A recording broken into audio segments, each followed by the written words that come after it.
Later. I'm the last speaker, right? So after this is done. So I have all the time I want, right? Can anybody tell me what these two fine gentlemen are doing? Possibly. Watching porn. More likely. What about this lady? Watching porn. We covered that. What else? On personal finances, yeah. Using a computer. What does that mean? Or what are these people doing? You know what that guy's doing? What is he doing? We already covered it. All right. Or this guy. What is he doing? They're trying to get in contact with other people. Trying to get in contact with other people. More. Come on. Downloading a driver. Yeah. Yeah, right, because he obviously has Windows XP or worse. Yeah. So what am I doing? So this is my office. Yeah, this is currently my office. I hope next week it'll have more than a picnic table and a foldable chair. That's Unity running in the background, making some video games, I think. And you know some of these people, I think you've seen them around. What are they doing? Come on, one more funny example. No? Nothing? Watching porn is the funniest thing we can come up with. They're playing LAN? Yeah, right, they're like StarCraft, obviously. Yes. All right, cool. So hi, I'm Yon. My talk's called Burn the Keyboard, looking at the physical world to make better digital games. It's kind of a rant, it's kind of a compressed 1 hour long talk, some ideas, and hopefully I can send you off with some crazy ideas. If not, I'll stop talking in a few minutes anyway. I'm Yon. I didn't know if this was better. Black's better. I'm Yon Turbo on Twitter. I have a company with two Danish guys called GlitchNap. We made, amongst other things, the game Lazy Nights, which is over there. Get some friends, and you probably have to be a little bit inebriated to enjoy it. I'm a member of the Copenhagen Game Collective, and me and that guy are also starting an indie game collective in Antwerp, Belgium. So I've actually noticed some Belgians here. If we haven't met before, please come talk to us later, because that's really exciting, because there isn't a whole lot going on in Belgium yet, and we're trying to change that. So let's get back to the interactive part of my presentation. There's a weird ambiguity in using a computer, right? In Dutch, he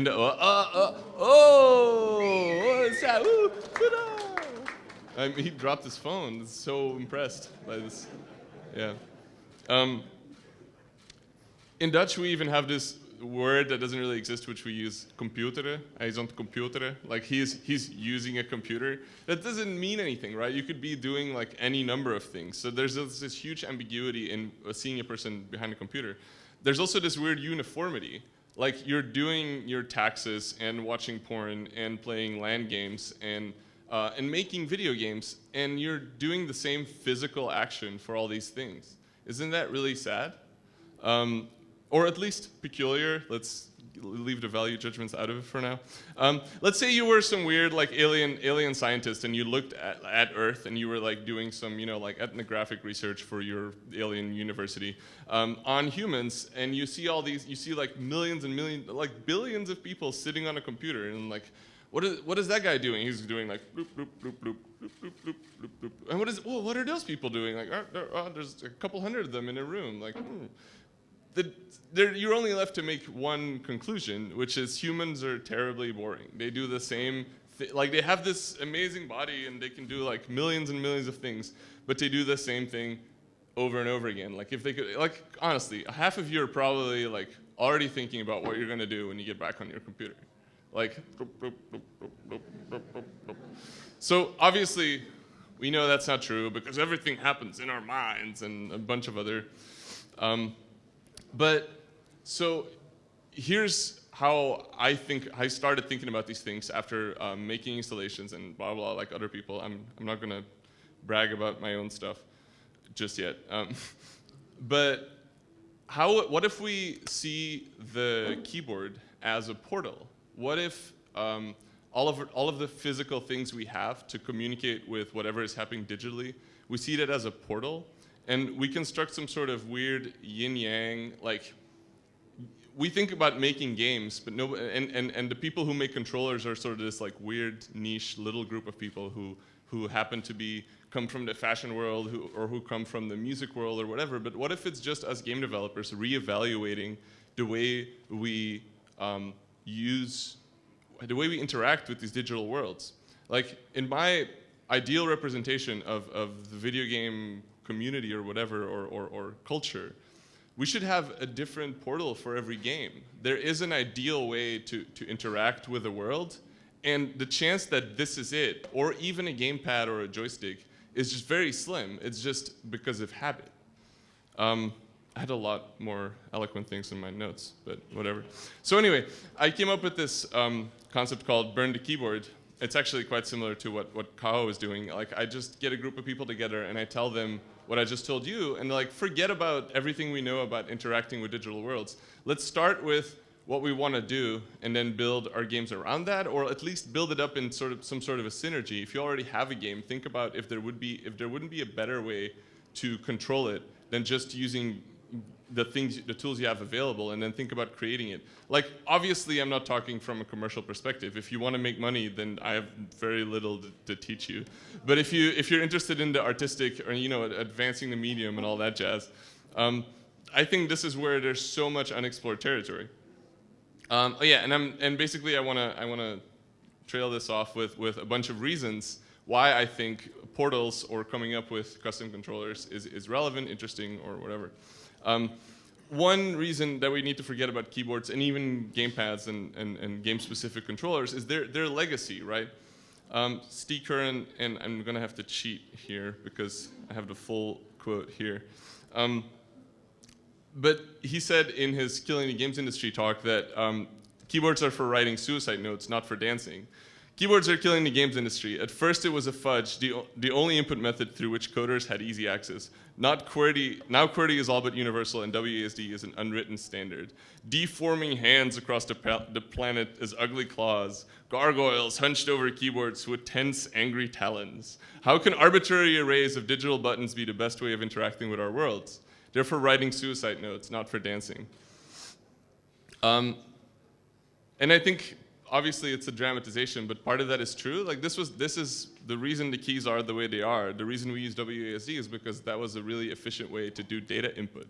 Like, there's a weird difference between efficiency and playfulness. Like, when you write software, you're trying to make it as efficient as possible. When you make a game, efficiency it's not completely irrelevant, but it's not what you're striving for, right? Like, in software, you have to remove playfulness as much as possible, or any sort of challenge and all that stuff, because you just want the straight line towards, like, I need to save a document. I don't want to, like, shoot but like have to learn how to aim, or like that stuff is really obstructing in everything else except for games.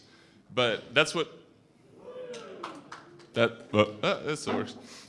That's what these things are designed for.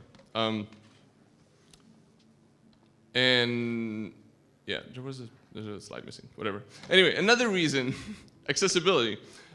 This is my mom. Hi, Mom. My mom is great. My mom doesn't play a lot of video games, but here she's playing Johann Sebastian Joust with me in the garden. So I also, of course, have made video games with keyboard, mouse, gamepads, and stuff. And whenever I showed them to my mom, because of this weird ambiguity that we have around these tools, I show them often on my laptop because that's the easiest thing. A laptop is built for like a weird, like, one-person, single player or single user sitting doing something. Showing that to somebody else is actually weirdly intimate if you think about it. Like, here is everything that I've done for the last forever. And so it comes with all this context, with this ambiguity. She uses computers at work, so she's used to being in, like, work mode when she uses a computer. So we get into this weird, like, wanting to show somebody a game, wanting to show somebody your art or whatever you want to call it, the thing that you made. You have to go through this, like, course of basic understanding of how to interact with video games because you use this weird no, forget about everything you know about this keyboard because WASD has nothing to do with the letters. It's about moving and the mouse has nothing to do with clicking on icons, but it's about moving your field of it. That doesn't make any sense to a lot of people. So making, hey, this is all super exciting. So Burn the Keyboard is also about accessibility. It's about removing that barrier because everybody understands how to hold a thing and not shake it. So Joust is a perfect example about, increasing accessibility through using a custom controller. I don't know why Proteus is in there. Oh yeah, so like if the barrier is too high for people to play your games, you end up presenting them in a way that's sort of like this. And I hope we all agree that's kind of a sad, forced spectator view of a game while there's so much more, right? It's all about what you are doing rather than watching what somebody else did. You're actually 2 steps away, right? Because like I made the game and then somebody played it and now you're seeing a recording of that is really distant from what the actual artistic product is. Another reason, when you think about making controllers or new portals, as I like to call them, for putting ourselves into the virtual world, our body is really the limit. When you think about what sort of sensory inputs we have, we're sort of limited, and I mean, I don't expect, and some of you might, but to come up with new digital I don't expect people to create like a taste controller or a smell, to give more input to the human body. We're sort of limited to, like somebody already mentioned before, like what we can see, hear, and feel. And maybe one day this will be meaningful rather than hilarious.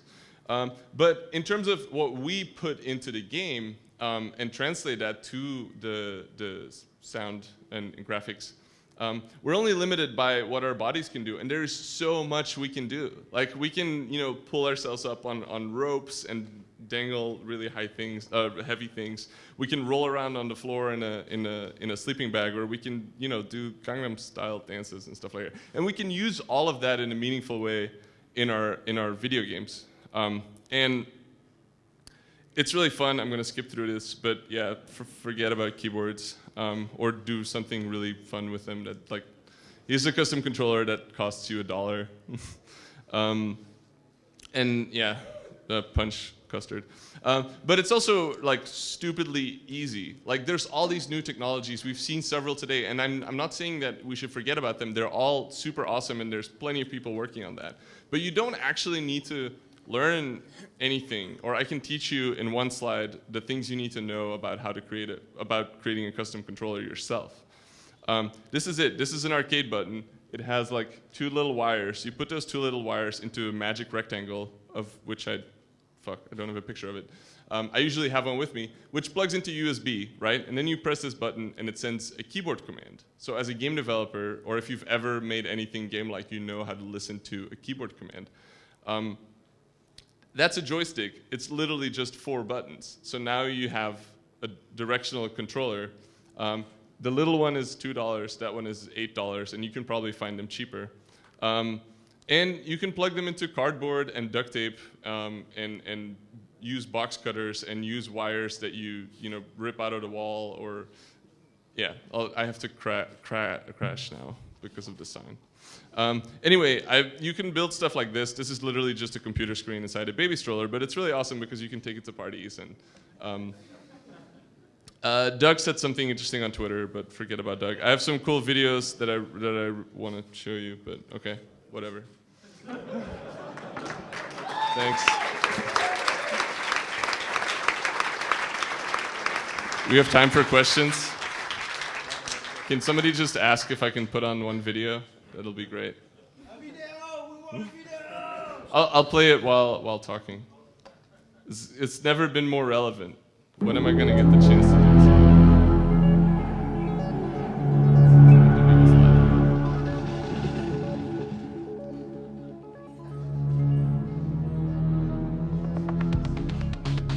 this? So, yeah, that's a controller made in 10 minutes.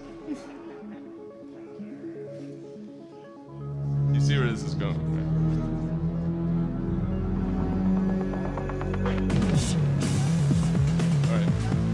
Any real questions?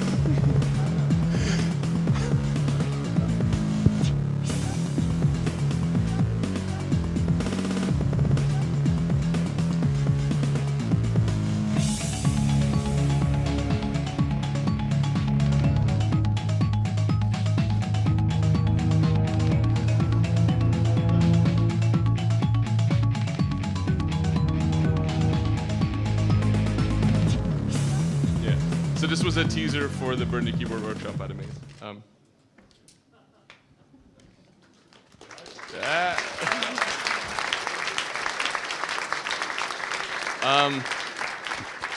If there's no more questions, I hope you have fun at ZooMachines and come talk to me if you get a chance.